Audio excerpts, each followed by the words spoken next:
welcome back to episode 3 of Occasionally Philosophical, where my father and I discuss worldviews and various other topics. Today we're going to be, last week we talked about our fanboy view, or actually the last 2 weeks, I should say, we talked about our fanboy view of the Ishmael book. And today we decided to take a step back and take a more critical view. So without any further ado, I'm Mark. And I'm Doug. And this is Occasionally Philosophical. So where do you want to start, kid? I think we touched on it last week a little bit. This is going to be a little difficult. Sometimes it's difficult to, take a look at stuff that you really just liked. I don't know, whatever. It just confirmed my beliefs, I guess. And so well, that's the danger, isn't it? You read something that confirms your belief, and then you're like, oh, this is right, without ever taking a step back to say, well, wait a minute. Am I just being led down the garden path? Remember our experience with that religious cult. Right, exactly.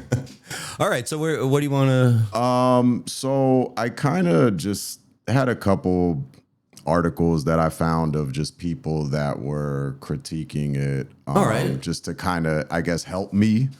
All right, kind of...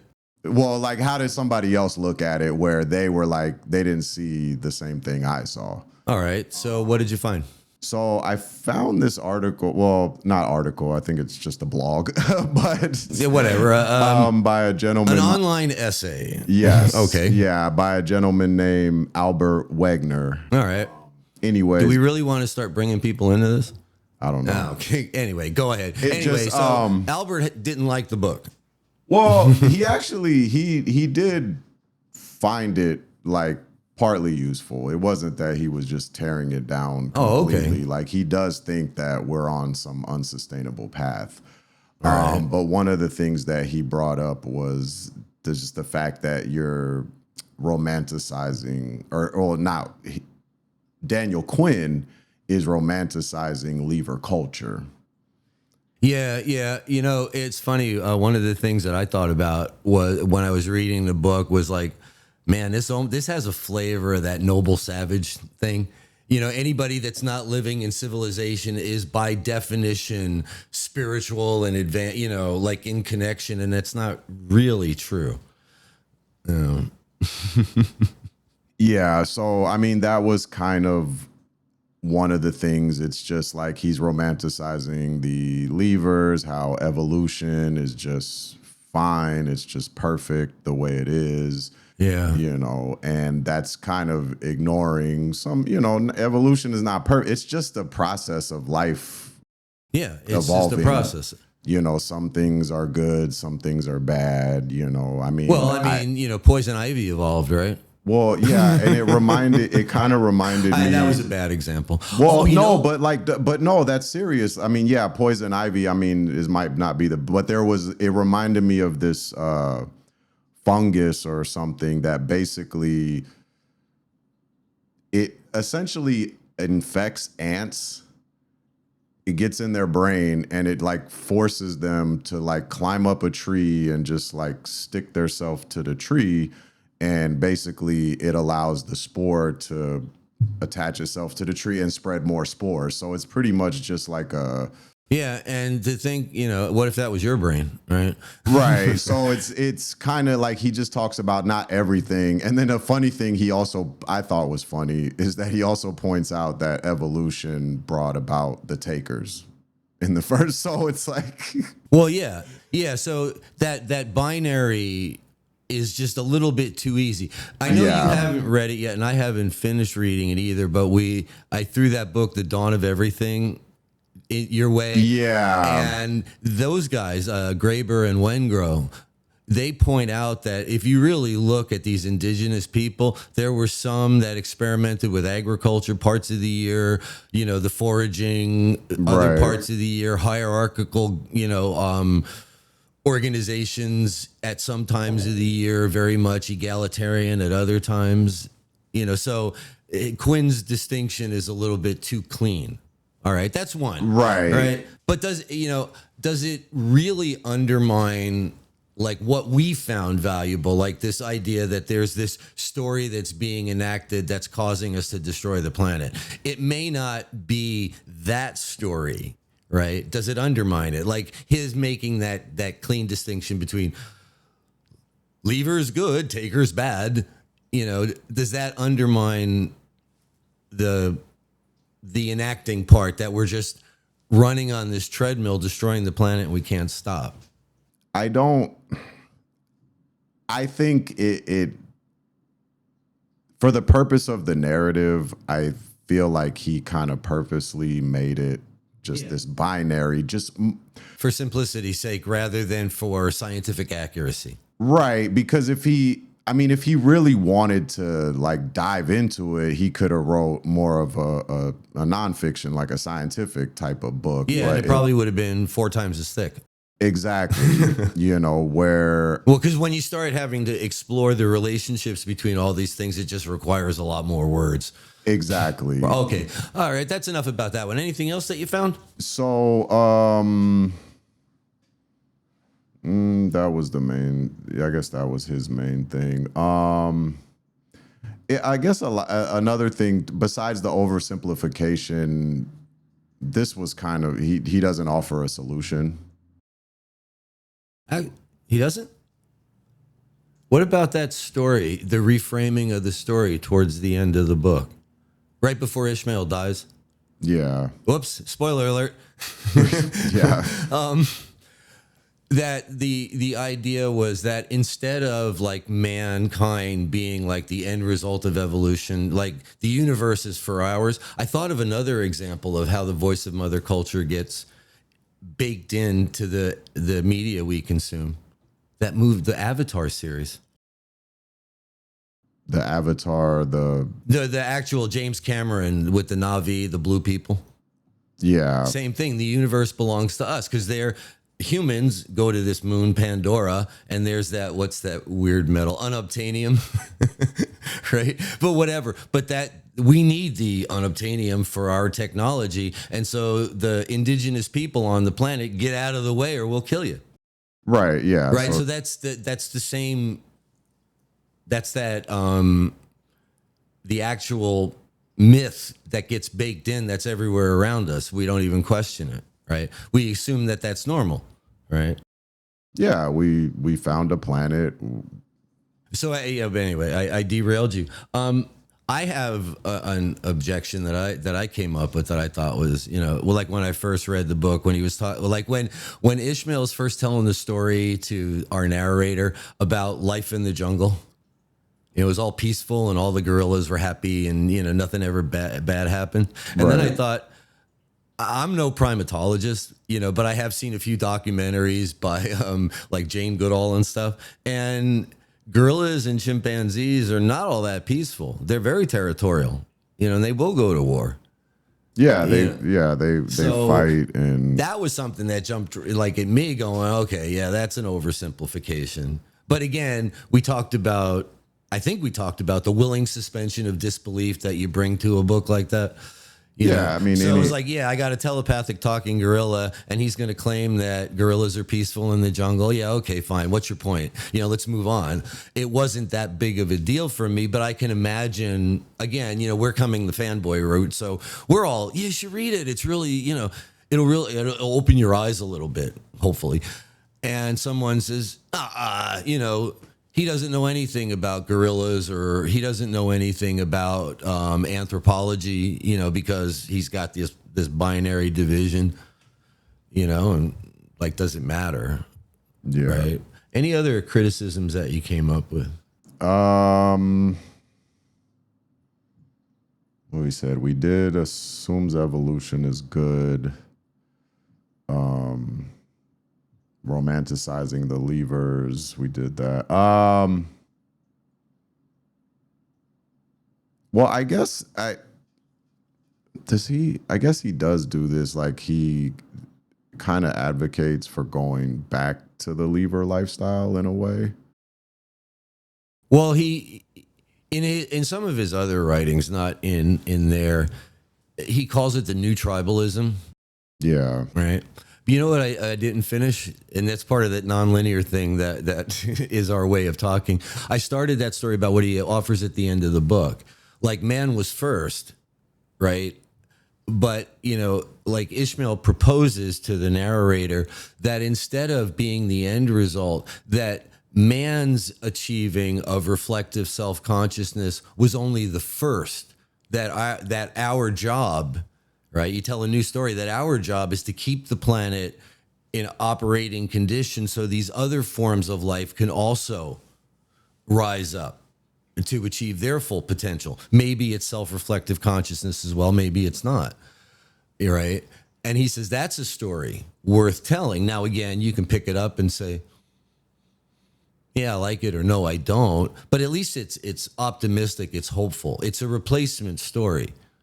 Right. Right. So the fact that some people might say, well, he doesn't offer a solution. Actually, he does. You may not like it, but he does offer, hey, start telling another story, right? That you don't have to control everything. Just make sure that it keeps functioning so that all of life has a chance to thrive, not just you, not just us, right? Right. Yeah, I mean, I guess it's we don't really have to go back to the lever lifestyle completely. I mean, I think there's other things that we can do, that would, it's not just going back to, hunting and foraging and all that stuff, but I do think we overconsume, and there's a lot of things that we can do to slow down. It's the part of the problem, I think, is that endless growth idea that we talked about last week. Yeah. The idea that there's just endless growth and we can just keep buying and making, and part of the problem I see right now is kind of older people, talk about it all the time, how you used to be able to buy something like back in the day and you would be able to, it would last you a long time and you would fix it, or, you would buy, like, say, a washer and dryer, and then you would have. Yeah, if it broke down, the repairman would come. Nowadays, you just throw it out and buy a new one because the repair costs are too high. Exactly. And a lot of this stuff and it all ends up in a landfill. And a lot of this stuff is by design, because capitalists realized that, well, if I buy a refrigerator and I'm just fixing it, I'm not buying another refrigerator. Or whatever it is. I'm just using a refrigerator as an example, but whatever it is, I mean, it's the same thing with our phones. Like, I'm sure they could build a cell phone that would last 10 years, but they choose not to. Like, they could probably, I'm sure they could build some more sustainable. Yeah, I mean, as long as we're going to go down that road a little bit, what benefit comes from having a new phone every year? I mean, really, what do they do to it? Very little. They upgrade the camera, faster processor. You can do more stuff on your phone. Okay. How much computing power do you need to send text messages and watch TikTok videos and do a couple of Google searches? Exactly. Yeah. Right. Are you doing, massive data visualization projects on your phone? I mean, my phone, because I have the Office 365 subscription, I've got the full suite of stuff on my phone, but I'm not going to do spreadsheets on my phone. No, the screen is too small. It's not. Yeah, but it's. So I mean we kind of got off track of the criticism. Well, we always of get Ishmael, off track, Mark. but yeah, but yeah, it's just like, yeah, it's just the I don't know. I was just bringing up an example of like something, I guess, in between like what we're doing and what we're not doing, is if, we just don't don't need to consume so much. We don't need to buy the new phone every year. Well, the problem is not so. I mean, part of it is us buying it, but it's mostly they're making it and selling it to us.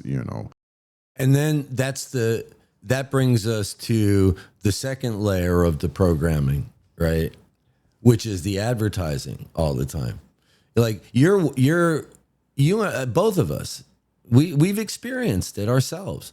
We've got the phone in our pocket and then we're watching ads, right? Now, maybe our phone is 2 years old and we're watching the ads for the new S20, whatever it is, or the iPhone. What are we up to, 16 or 17 or something? I don't even know.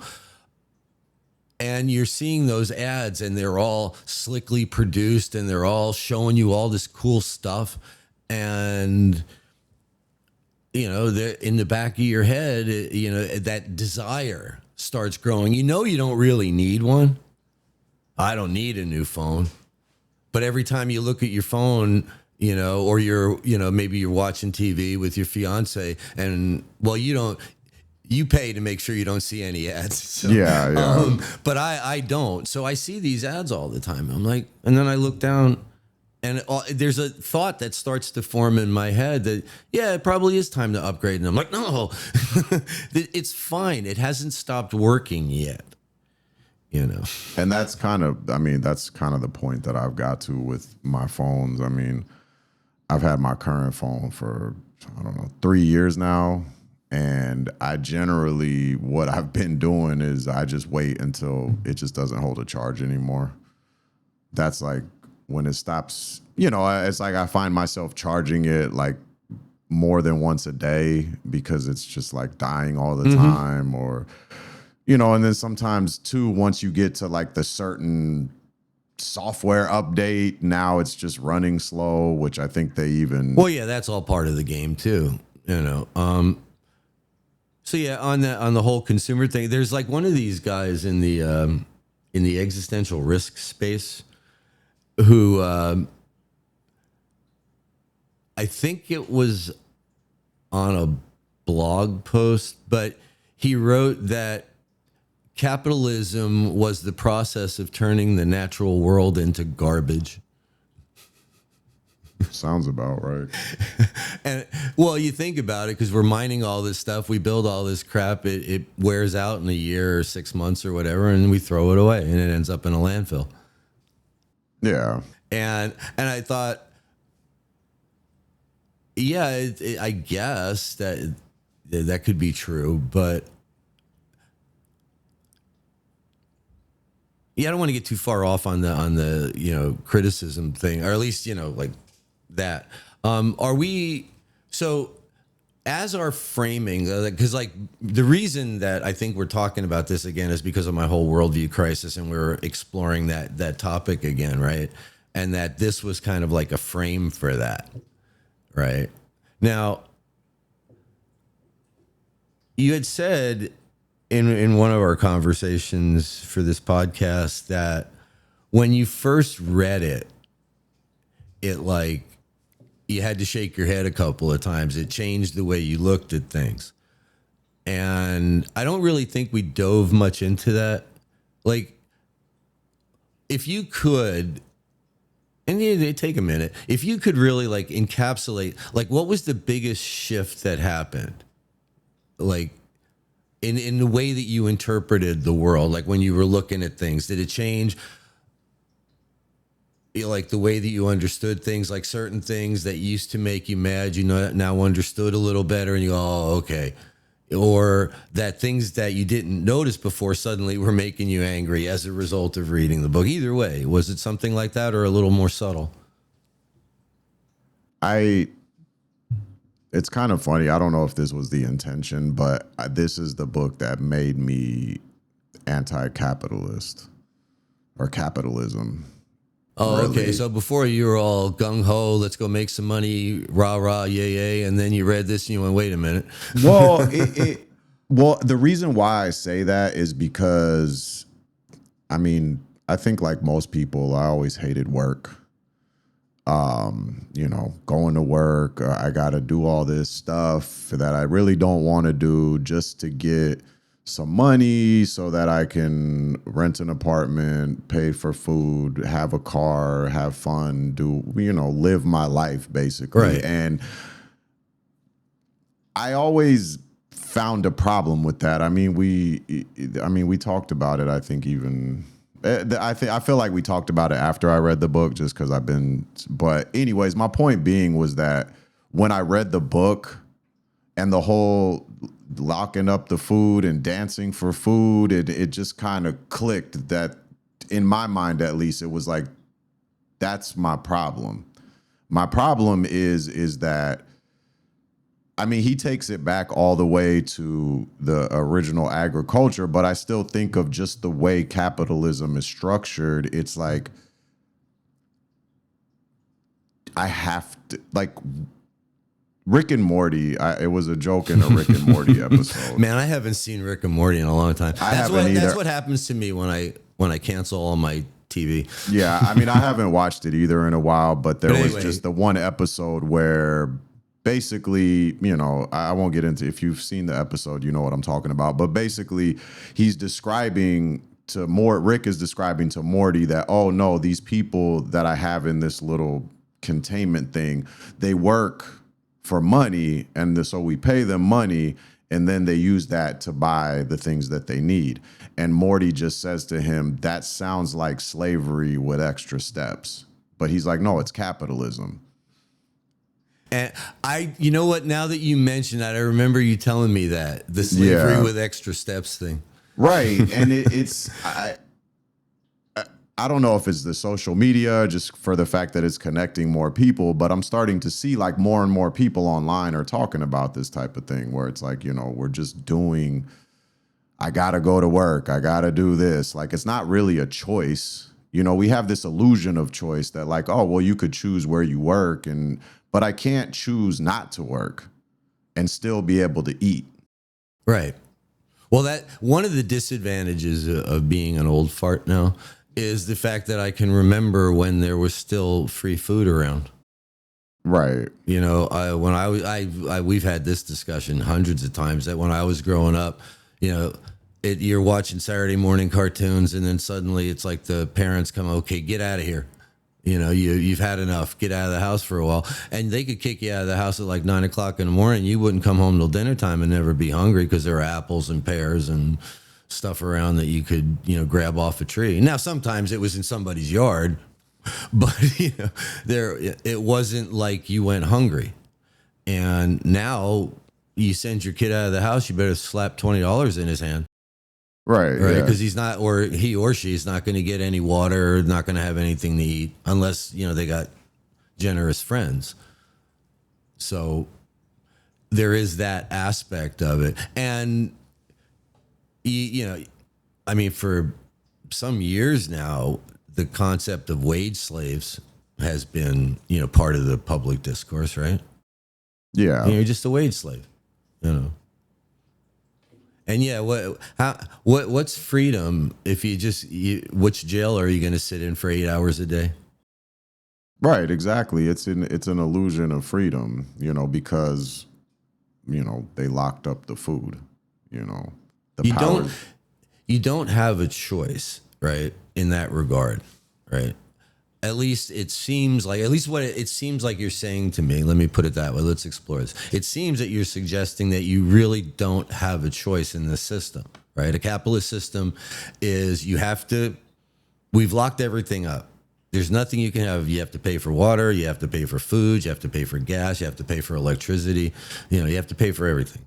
And if we catch you trying to not participate, we're going to arrest you and throw you in jail.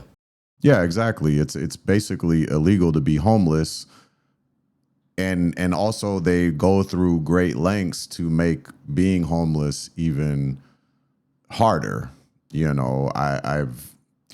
the whole thing about I forget what the word for it is, but it's basically like architecture that's like hostile towards homeless people. Like, so instead of just having like a flat bench that would be comfortable to sit on or lay on, right? Fairly comfortable, obviously, it's hard bench, but they'll have a bunch of little like bumps or some kind of thing that makes it not completely flat, so that people could still sit on it, but if you try to lay on it, it's not going to be comfortable because it's like a bunch of little bars or whatever. Maybe the bars are separating the seats, but Right. and just the fact that if they catch you anywhere. I mean, there's vagrancy laws, there's loitering laws. Right now, and yet we have a homeless problem. Right. Right. So it's just that they'll tolerate them for a while. Like all the time we lived in Southern California, Yeah. right? You'd drive by, like a certain freeway overpass. Yeah. And behind the overpass, there'd be this little homeless encampment, maybe 3 or 4 tents, Yeah. 20, 30 people that just seem to be milling around there. And you might see that for a week, 2 weeks, 3 weeks, a month. And then all of a sudden, one day you're on your way to work, you drive by the same thing. Oh, cleaned them out. Yeah, the police came by and Yeah, it's just, I mean, there's only so many policemen, and there's a lot of territory to cover, and there's a lot of homeless people, so you can't get all of them. But eventually, and all they do is they move to a new location, right? yeah. And so nothing is really being done about any of that, is what you feel, right? Well, yeah, well, it goes into the you have to participate in the system thing we were talking about, because it's like, yeah, technically I can choose to not participate and just be homeless, but then even that's technically illegal. Or a lot of the activities that I would have to do. It's not illegal to be homeless. It's just that what you would have to do to survive while being homeless will put you at odds with the legal system. Yes. I mean, when I was, briefly homeless in the sense that I really didn't have a roof, like I was trying to sleep in my car.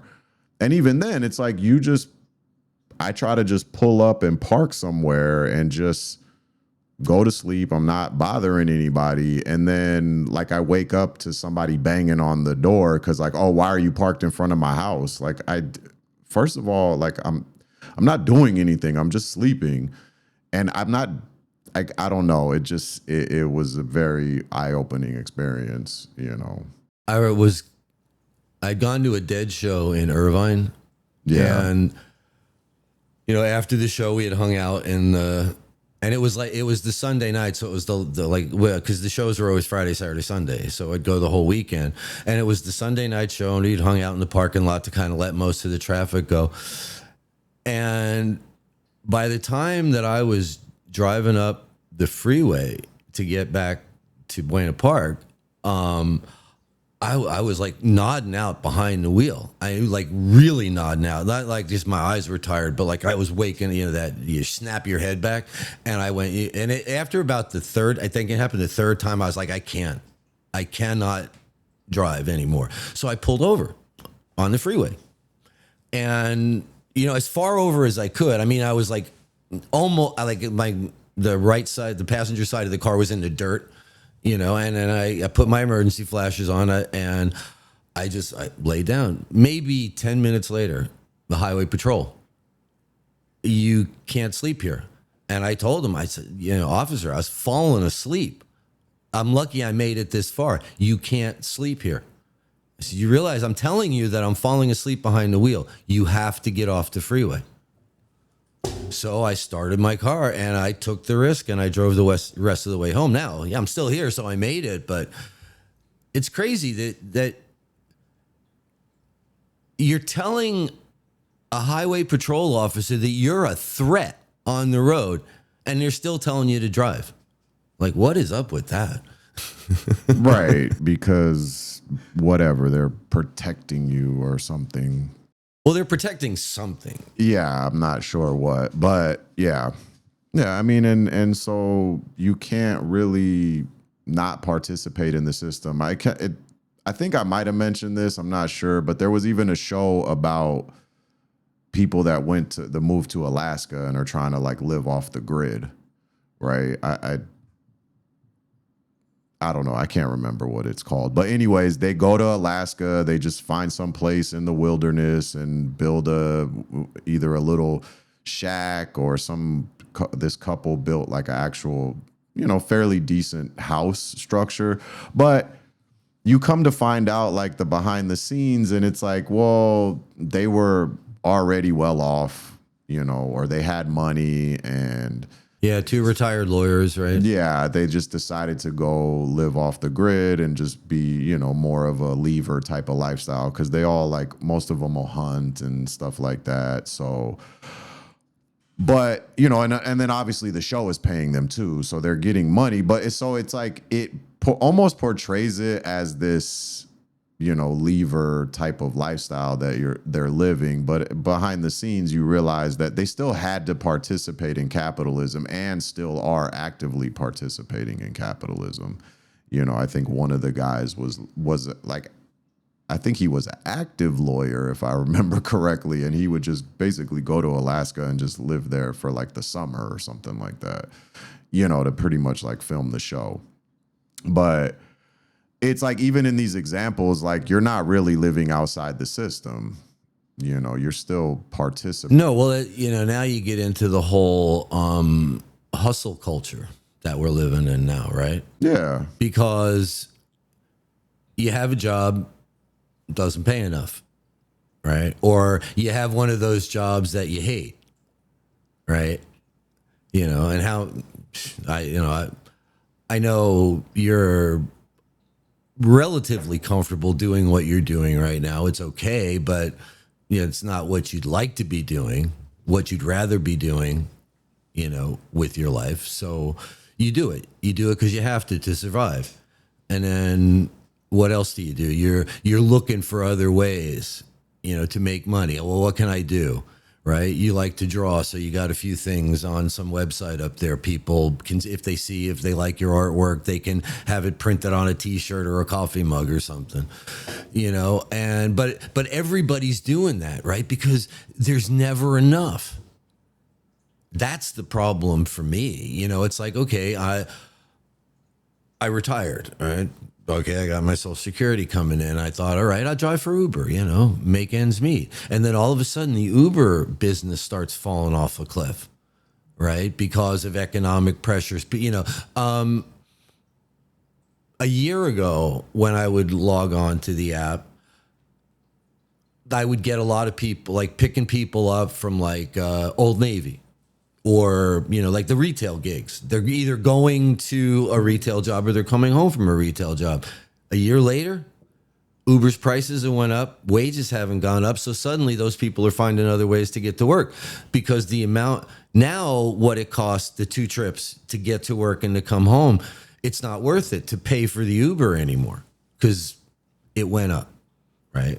Now, I don't know if that's if there's a causal relationship, and correlation's not causation, but I noticed suddenly those retail workers, well, I'm online at the same time that I was getting them, but now they're not there. Now, it could be that there are more people signed up to drive for Uber, so there are just more drivers out there.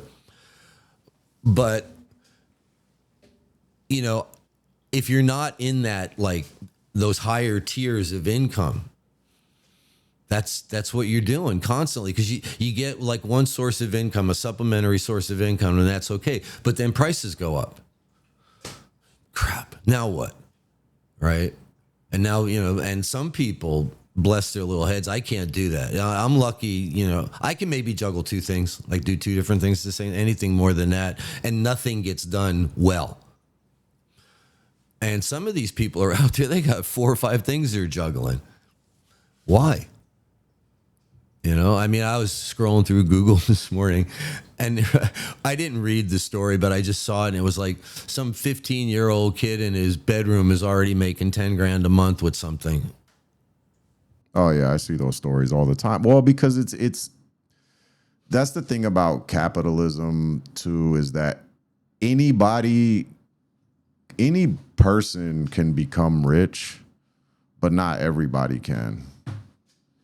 Like it's like I feel like capitalism is almost like you're dangling the carrot out in front, Like, yeah, you can. It's possible. And they'll show you these stories like, oh, look, if this 15-year-old kid can make 10 grand, then you should be able to. Oh yeah. Well, I mean, the part of that's part of this whole cultural myth, though. You see, Exactly. Like Right. there was a story the other day where this woman, it was like, oh, she got tired of commuting to work or something because her car broke down. So now she owns a mechanic shop.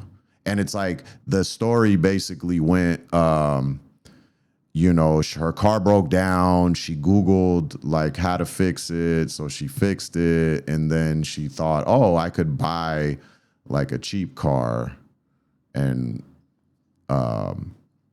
fix it, just YouTube it or Google it or whatever, fix the car and then sell it for more money. So she did that once, and then the funny thing is the story just skips to, she sold 39 cars by this date, and then she owns her own mechanic shop. And it's like, well, yeah, that's all well and good. And yes, could anybody do that? Yeah, but okay, do you have $2,000 or $3,000 or $4,000 to buy a car that's in disrepair, put a little bit of money into it, and then flip it? Okay, maybe you do. But now you start getting into like, I mean, I'm sure every state is different, but you start getting into now there's regulations. Like you can't just buy cars and sell them. The government doesn't like that. Most states have a limit on how many cars. Like I think in California it was 3. Like you could buy and sell 3 cars without being a dealer. But once you go over that limit, now you have to become a dealer. And now, of course, a dealer, you have to get a dealer license, which costs money. You have to have a place to store 5 cars or however many cars it is, It have to have an address. So it's like, yeah, they tell these stories of like, oh, this kid did blah, blah, blah. But it's like, I don't know. One of my friends in high school, I won't out him, but basically like, he made a lot of money in the stock market after we learned in our economics class how the stock market works. And he made a lot of money. Like by the time we were like graduating, like he had a ton of money and but he also had parents that had a decent amount of money and was able to give him a little bit. Here's a few. I don't know the exact amount, but well, here's $500. See what you can do. Even if it was 500, I think it was a few thousand, but no matter what, it was like at that time, yeah, he was industrious and he was like, oh, I learned this thing. Now I want to go apply it. Right. Which I'm sure a lot of us did. I mean, I even thought about it, too. But at that time, you didn't have an extra $500 or $1,000 to be like, yeah, see here, Mark, go play with the stock market and see if you can make something, So there's also that, too. It's like not everybody. Well, that gets down. Now you open up that equality of opportunity can of worms. It's like, yeah, your friend in high school whose parents were a little bit, not rich, but they were solidly middle class. Yeah, right. They were comfortably middle class. Right. Whereas I was pretending to be middle class. Right. Right. And so they had money to give that friend of yours, where I could have, if I'd have been in that same comfortably middle class position, I could have said because I remember sitting at the dining room table, having dinner, and you're talking about in economics today.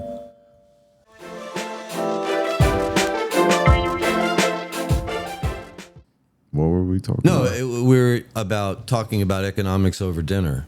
And that you were telling me that you were learning about investment strategies and how to do things and stuff. And I was like, it sounds really interesting. And you were like, yeah, well, and you were talking about trying to figure out a way to do it. But I couldn't give you any seed money. I just didn't have it. We were surviving, but I didn't have, I just couldn't hand you that kind of money. And so we started, that was where we got cut off when the doorbell rang, was when the equality of opportunity thing comes in, right? Like not everybody can start like that. Like you were talking about the people that zipped off to Alaska, right? Yeah. Well, yeah, they can do it because they have a nest egg worth a couple $1,000,000. Their investment portfolio is fine, and they can afford to zoom off somewhere. Yeah, it's nice if you can, but not everyone has that freedom. And we were talking about Quinn too, and the new tribalism, and he does not advocate going back to a hunter-gatherer lifestyle. He's very happy, thank you very much, with air conditioning and indoor plumbing and all that kind of stuff. That and that can be a misconception that well, I'm not going to read that book because he wants me to go back and live in the woods. It's like no. Just slow down with the overconsumption thing. Yeah, exactly. It's just, and so we ran from that, and we got onto this book was you looked at the system that you were living in, this capitalist system, and you were at a high school, so that was behind you. Now you're in the workforce, and you're like, this sucks. And I think you at the time you were working just like that cube. You were a cube dweller, a cube farm. You had a cubicle, right? I don't remember exactly when I read it, but I know for a while I was working 2 jobs at the same time for like a couple years, and then once I found the cubicle job, that cubicle job was paying me more than what those 2 jobs together were paying me. Right, So. but I think that it was around that time when you were really getting acquainted with full adulthood. I don't have dad to take, I don't have dad to rely on anymore. I got my own apartment. I'm working 2 jobs. I got bills. Holy crap. Right. And then I throw this at you, and then suddenly you're like, oh, this entire system that I live in is the thing that's killing me.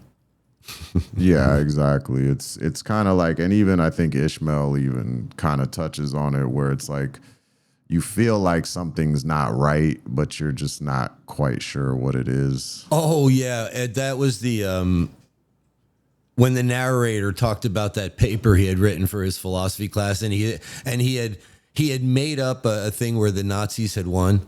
Oh yeah, right. And they won, like they took over the whole world, and then the 2 guys are sitting there, and they've everything's totally National Socialist, and the 2 guys are sitting there either smoking a cigarette or something, and the one guy looks over, he goes, yeah, I just can't escape the feeling that we've been lied to, and that was how he ended the paper. Right, yeah, exactly. Yeah, there's this vague sense that something's a little off. All right. That was a weird, that doorbell thing kind of threw the whole rhythm off a little bit. So, yeah. Something that I wanted to ask you about. Well, actually, there's 2 corrections I need to make from our last episode. Oh yeah. Yeah. One was when you were talking about the fan, and you had watched that one Unsolicited Advice, and the guy was talking about the true believer, and I said it was I mentioned the name Eric Fromm. It's not. It's Eric Hoffer.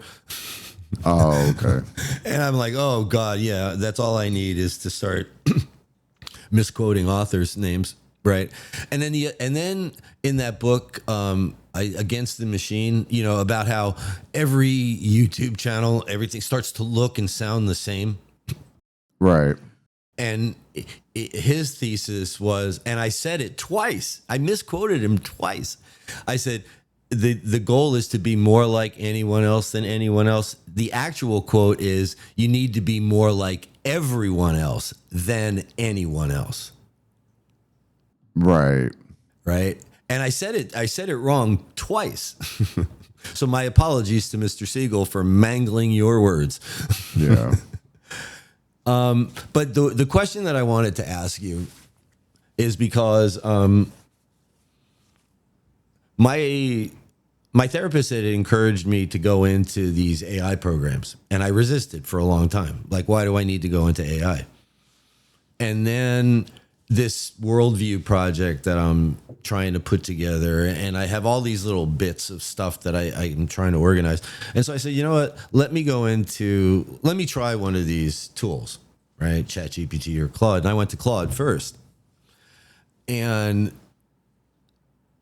I found myself really like, wow, this is really cool, right? And then I went, I saw my therapist again, and I told him about it, and then he was like, well, be careful. And I went, okay, wait a minute. First, you're telling me to go check it out. Now you're telling me to be careful. The interesting thing is both of us had read the same article, which is about like using ChatGPT or something for a career change, because he knows how much I don't like driving for Uber too. And so I had read this article, and it said, go into the tool and, give them like a brief summary of your work career, and then tell it that you're looking for a career change, any recommendations. So I did I followed the instructions. I had the article open too. I followed the instructions, the prompt instructions exactly. You know what it came up with? The same job that you do already. Well, be a consultant for manufacturing companies. And I went, oh man, no, I said career change. I didn't like my career. I did it. I was halfway good at it. My rage issues prevented my career from going anywhere. But I just have, at this particular point in my life, and based on what we were just talking about as far as this constant production of more and more goods that just end up in a landfill somewhere, I just don't want to be a part of it anymore. Right. So I said, all right, based on my experience working with these AI models, what about AI training? And it came back and it threw a few websites at me. I went to the first one, went through the whole fill out the profile, blah, blah, blah, blah, blah. It took about a half an hour to do it. And then when I finally said, okay, complete, the first message I get is, it's like, no projects in your country. Oh, wow. I was like, all right. And then I went to the second one. And that's the one I was showing you this morning, the one that I'm in the middle of, the actual show us what you got. Right. So I'm doing that. But I was curious about your experience, because I know you've used it a few times. As a matter of fact, part of what you did was hit it with this idea for this podcast. Right. So what have you found in using it? Useful, not so useful, or does it do anything that makes you like raise an eyebrow and go, hey, wait a minute, what'd you do that for?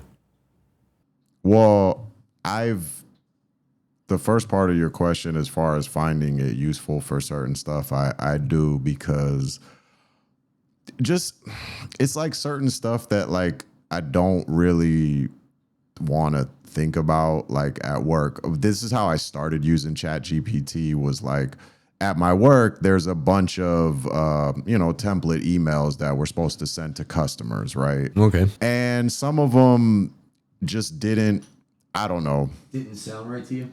I just thought, I don't know, maybe it could be expanded on or put a little bit more. So I first started with, I would take those email templates and then tell ChatGPT to just be like, can you just make it a little more, give it a friendlier tone, or add a sales special, or something. Like I would just give it little prompts to say, here, take this email, and then I would send that to the customers, and then that was kind of how I started with ChatGPT. I was like, to make my job easier, because that's in my mind, like that's kind of what, in a lot of ways, it's marketed to us as, is a way to like, offload some of your, to become more efficient. Right. So it's like, okay, I hate doing these emails. I really don't like the templates. They don't seem to work. So maybe ChatGPT could come up with something. And then I kind of went on from there, where I was like, oh, can you just write up an email to this customer? And then I would give it the story, like what I talked about with the customer, and then just, all right, here, write me an email to this.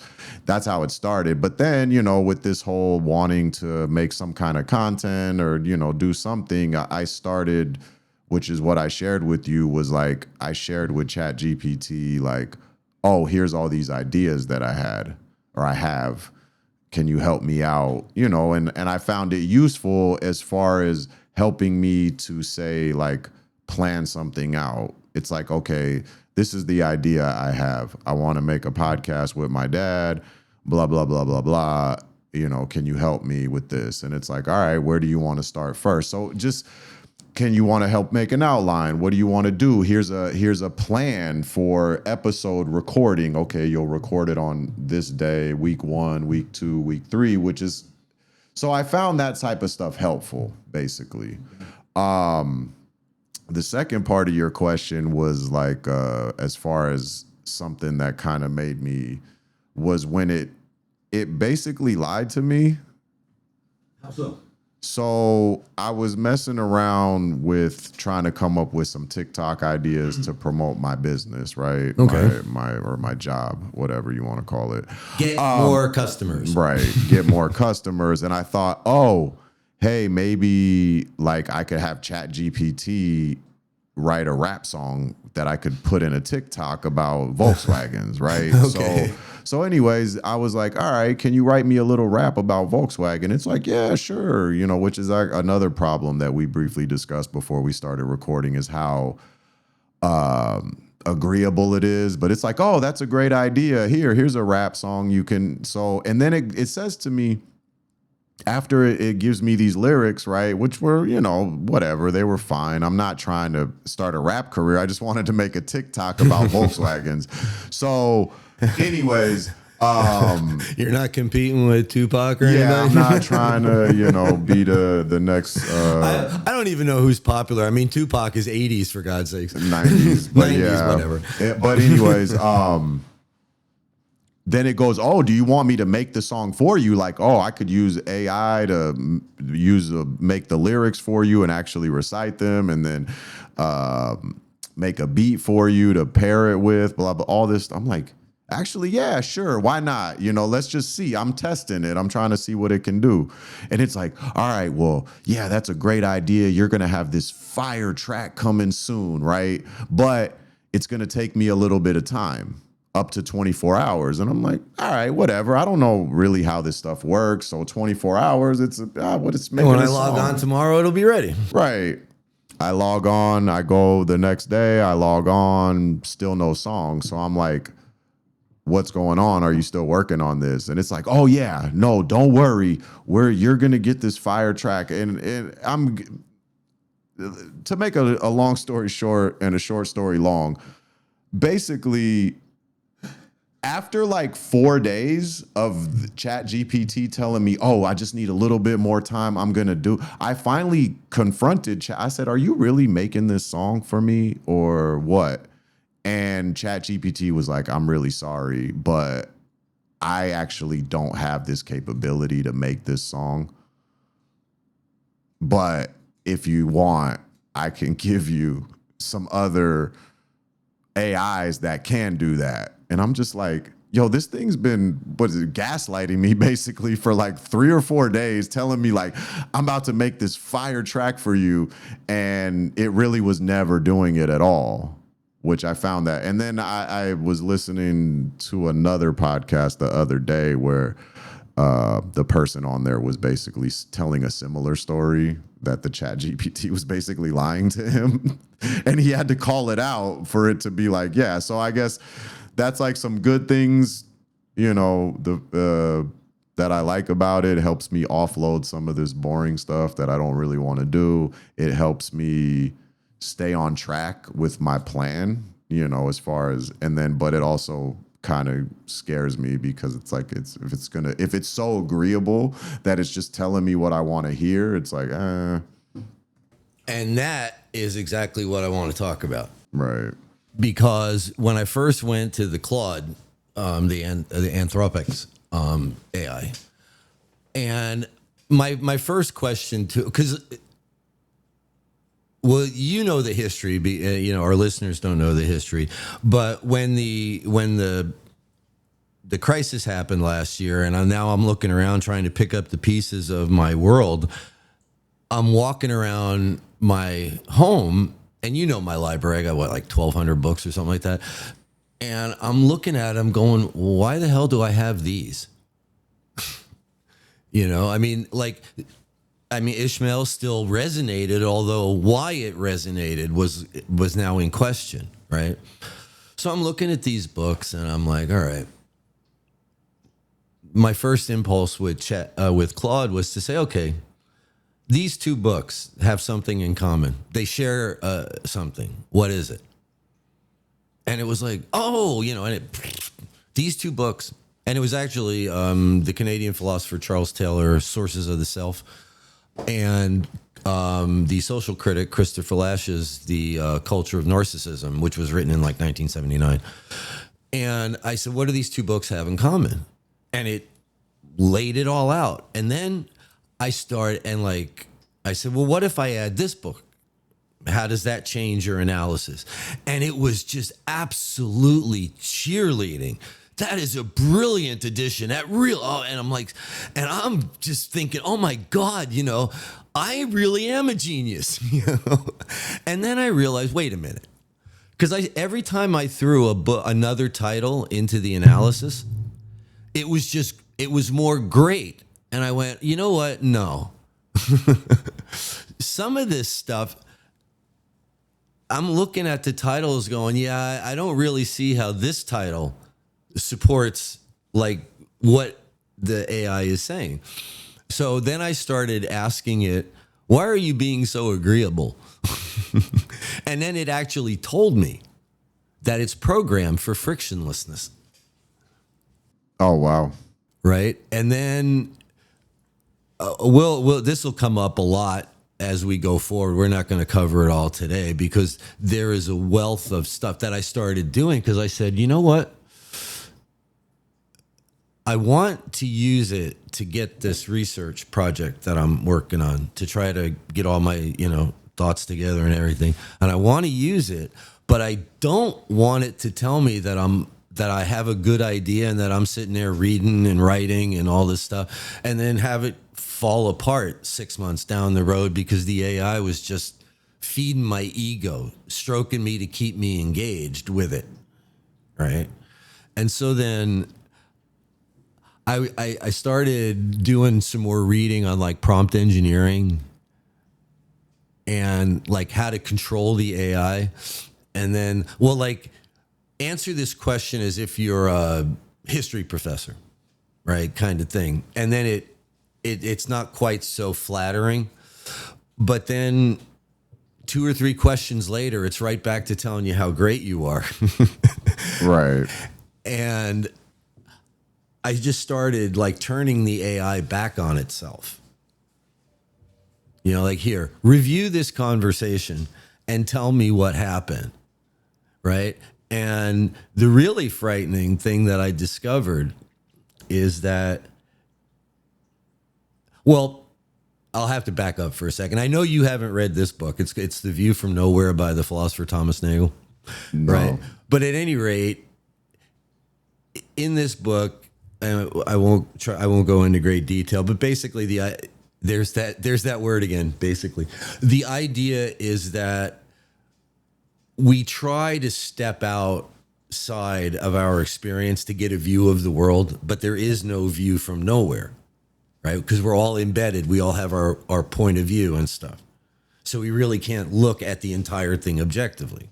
There is no view from nowhere. The best that we can do is back up as far as we can and then recognize that we still are limited in that way, which is, I guess it fosters a kind of, to use a technical term, epistemic humility, right? It's like we don't know as much as we think we do. Right. Okay. And then in these conversations with the AI, as I'm doing these sort of recursive analyses with it, I found out that AI actually is a view from nowhere because it has no point of view. Like you could go to ChatGPT right now and you can say, and you can be like a Donald Trump fanboy, right? And it'll be on your side. And in the middle of that chat, you can turn around and be an Obama fanboy, and without skipping a beat, it'll take you right down the Obama road. And it's like, wait a minute, these two people couldn't be more diametrically opposed, personality-wise, governing philosophy, the whole 9 yards. And yet, if you're not careful, ChatGPT will cheer you on for both contradictory ideas. Right. And that got me to thinking about a lot of these stories that I've been seeing about how people are falling in love with their AI companion and stuff. And I'm like, man. Well, it kind of, I don't know if we talked about this in one of our previous episodes, but it's part of what Well, we're going to be looping around a lot I'm more. sure, but it like the just what seems to be a lack of critical thinking. So I think that part of like what's happening is that, you know, people that really don't have critical thinking skills, or not a lot of them, or are not well practiced in critical thinking, might get easier for them to get sucked into that thing you're talking about. Well, yeah, it would be easier, but I think, well, okay, here's an experience that I had with it, right? The other day, I'm trying to follow this line of thought, right? And I've constrained the AI, right? I've got it answering questions the way I want it to answer it. And then in one of the answers that it gave me, there was something that triggered a new thought, right? Oh, wait a minute, this might be related, and help me flesh this point out a little bit more.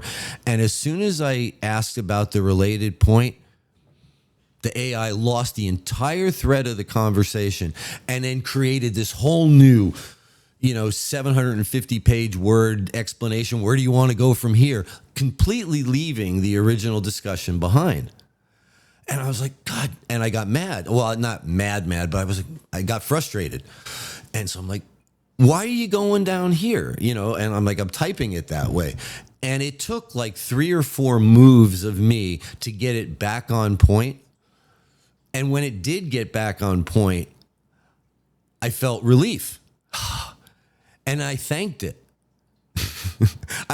Instead of treating it like a tool, as soon as my cognitive crisis passed and I had that relief that I was back in sync, I immediately projected agency to it.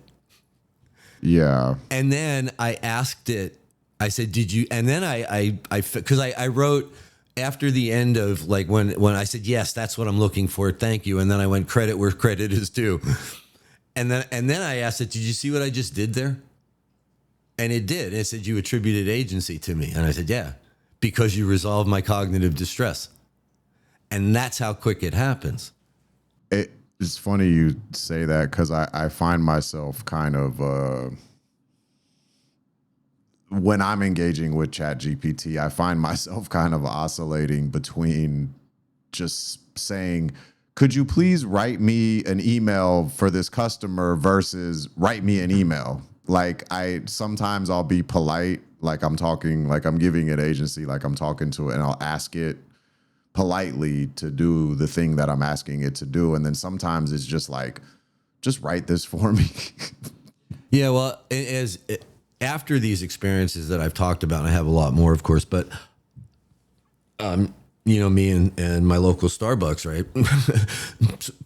So I'm up there, and one of the young women that work there, she does graphic art, but she's also going to college and what have you. So I asked her, I said, hey, do you use these tools?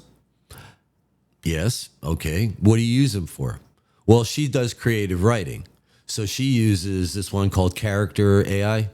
And basically you can, and she uses them for role playing, right? So she's writing a story, but she goes, okay, how is this dialogue going to go in the story? So she creates a character in Character AI to play the part of this character in her story so that she can work out the dialogue. Oh, okay. That's right. Yeah. Harmless, good, creative work. And then she also uses like the regular Chat GPT for when she's studying for her classes, right? So, all right. What do you like about it? She likes the fact that she can use it in her creative work and that it's an aid in her classes. And I said, what don't you like about it? And her thing was, she doesn't like the fact that a bunch of people are using it to write rap songs and art. She pointed up at the wall, like on Starbucks, like where they have the menu. And she goes, all the people that work for this corporation that are artists, and they got AI generated images on their thing. That upsets her. Right? That Because people are using AI to make art and real artists are being sidelined. Right. well, yeah, not only are they being sidelined, part of actually another part of this too is the fact that because AI is really just going out and searching the internet, they're basically stealing from real artists because it has to. It has no other reference. It has to go out to what art is already created in order to make a new art. So it's really I wouldn't say stealing, but it's that, what do they call them? Mashup. A kind of a thing. Like it's looking at all the images and it's going, okay, I can't steal any of them directly, but I'm going to borrow all these stylistic elements and whip it together. I have no idea how those things work.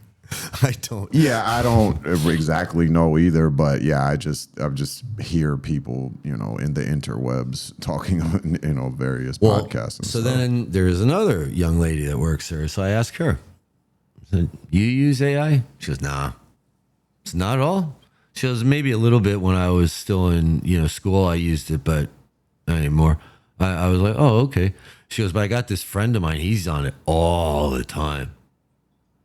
And I go, does that worry you? She goes, sometimes. And I think he might, she might be seeing that obsessive, that this chat GPT is telling me that I'm brilliant, I'm a genius, and all this kind of stuff. And I thought, all right, well, that's one report. And then this morning when I was getting my coffee before the drive up here, now this woman I've known almost since I got back to New Jersey, so that's almost 20 years now. And I asked her if she used it. She, well, yeah. She says, because she has trouble with writing. She can write something, but it just, her grammar and stuff, it just. So she'll like write a draft of something and then she'll upload it into ChatGPT. Can you clean this up? I've done that too as well. And I go, do you use it for anything else? And she says, no, not really. That's my main use of it. Okay. But the reason that I'm trying to collect these stories from people now is because of the fact that my therapist is saying that he's seeing issues with AI use across his entire client base. Oh, wow. Right. So it's like, well, if all of your clients, and these are all people that are going to a therapist because they're obviously having some issues, maintaining their equilibrium in the world. And if he's starting to see all these people coming to him with AI-related issues, then suddenly this experiment that I'm doing with these tools suddenly starts to take on, to me, a higher level of importance. Because I got ChatGPT to admit that it doesn't care. Yeah, you showed me that before we started recording. Yeah, it just flat out doesn't care. It doesn't care whether what it tells me is going to help me or hurt me, or it has no skin in the game, right? And the other thing that I noticed, and that was the thing that I showed you this morning, is that I might sit down at, say, 10 o'clock in the morning and go into ChatGPT and work on my project for a little while. And then maybe for an hour. And then I'll go out, have lunch, take a nap, whatever. Maybe it's 5 o'clock in the afternoon. I go back and I want to pick up where I left off. But it has no memory of our previous interaction. It's brand new every time. And that's entirely different from anybody that I know. Because if I spend 10 minutes talking to the guy at the Quick Check, right? Well, the next time I see him, we're going to remember what that conversation was. It's going to influence our future interaction. But there's absolutely none of that in the AI space. You have to create it all the time. And so I'm finding that I can keep the AI on target and on track, but it requires constant vigilance. Constant. Yeah. Because every once in a while it shifts in. I don't. Have you ever seen any of those the AI YouTube videos? Yes. Right, and they always start out with that. It's you see what others don't. You know, especially the ones that get me. I've only watched a few of them, but they're the ones that are based on like Jung and depth psychology. And it'll start out with this thing that, and I mean, all the AI videos are the same. They all come up with the typing sound and the quote from Oscar Wilde or whatever, you know, starting off the thing, and then it'll get this question, and within like the first few minutes, it starts suggesting to you that when you walk into a room and everyone else goes quiet, it's because they know that you see through the charade. They're all pretending, but you're not. You see the truth. And man, after a 20-minute thing of that, no wonder people are going to their therapist going, ChatGPT told me I was fine. Right. And that's sort of the worry. And so as the worldview project and things like that develop, I'm also using that as a laboratory to see like where these AI tools are beneficial and where they can start causing trouble, both intellectually, just like you might start believing something that's really wrong, but because of the mental health crisis and an epidemic of loneliness, and everyone's working 75 hours a week, so they don't have time for relationships. The frictionless nature of these AI chats can lead, you know, can make the mental health problem worse.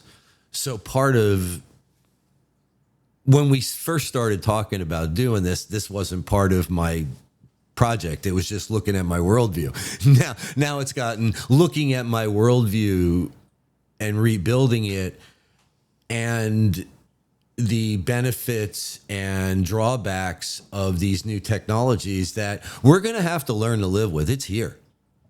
It ain't going nowhere. It's not going back in the box. Right. Right. So if we can learn to use it intelligently, you know, and guard against that, I've come up with a term. I call it soft sycophancy.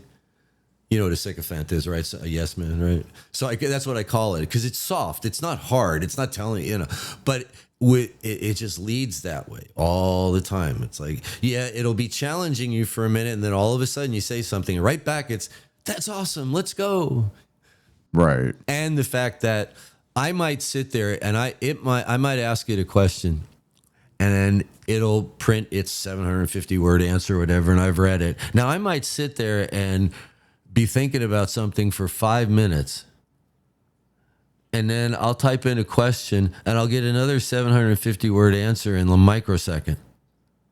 Oh, don't you even take time to think about what I asked you? Right, which is that normally, like if I ask you a question, there's a pause. No pause with AI. It's instant. And I think, and I'm not sure yet because it's all new, but what effect that has on conversational rhythm. Because I've been talking to people my whole life. I'm 68 years old. So I have that rhythm that's programmed into my head that I say something, there's a pause, you say something back, there might be a pause. And now with AI, it's not like that. I say something, I get an answer back before I've even had a chance to let the fact that I just asked a question out of my head, and I already have an answer back. And that's a rhythm that I don't. But again, I'm the other thing. You're a millennial, or you identify as a millennial. So you kind of straddle the border between print and digital culture, where I'm a print culture, which is very linear, you know, and digital is you know, jump from one thing to another. So it may be that the problems that I'm having with these AI tools are merely a function of the fact that it's more design, or it would be less problematic for someone that grew up as a digital native. And I don't know. That might also factor into my analysis. Yeah, I'm not sure. I mean, like I said, like you said, I straddled both. I mean, I grew up without computers. Social media was invented when I was in my 20s, so early 20s, but yeah. But anyways, What happened? we have been going for I don't know how long because we were rambling in the beginning, which is going to get cut. But yeah, we've been going for well over an hour now. Oh, have we? So yeah. All right. Well, So I figured, we could. I don't know if you want to, but maybe we could pick up the AI conversation next week. I know, like we said, we're flying by the seat of our pants, so we don't really have a specific plan for next episode. But maybe that we can make a plan now. We'll dive deeper into this AI conversation.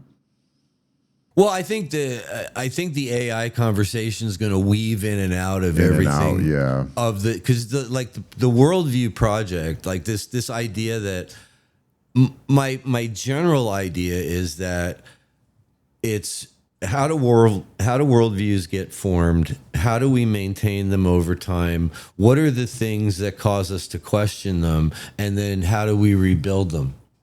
Right? That's the thread of the project that now I'm utilizing. And the other thing is that you can have a conflict. Like you can have two people that are secular humanists that still disagree about economics. And so they're operating from the same worldview as far as like how an economic system should work versus like maybe your secular humanist versus someone who has a very God-centered view. That person with a God-centered view may have a very different view of economics. So now the two people are talking past each other. In the first instance, they're talking to each other because they're at least coming in the same worldview, where these other people are talking past each other. That's what I'm looking for. If that's actually going on, I don't know yet. But as I pick up all the pieces of that, there'll be various books that we'll talk about or positions that, but this AI thing and how it works and how it influences the direction and those is all going to be part, but All right. we'll keep flying by the seat of our pants. All right. So then I guess the answer is we don't really have a plan for next episode, but stay tuned. Yeah, we'll just come in next week and find out what we're talking about. And now I guess we'll close it off a little bit here. I mean, we started off with being critical of Ishmael, and we kind of Not critical, just pointing out some weaknesses that somebody else might point out to us if we were talking about it. right. So, anyways, we veered into being a little critical. Then we kind of talked about my anti-capitalism, and then we finished off with some AI. So, if you enjoyed the episode, all the YouTube stuff. But this has been this is the third episode of Occasionally Philosophical. Thank you for joining us and spending a little bit of time with us today. We really do appreciate it. Yeah, we do. And once again, I'm Mark, and this is my father, Doug. And this I didn't like the way that sounded. Let me try that again. This is my father. I'm Doug. There you go. I like that one better. Sounds good. Anyways, once again, this is Occasionally Philosophical, and we'll see you next week.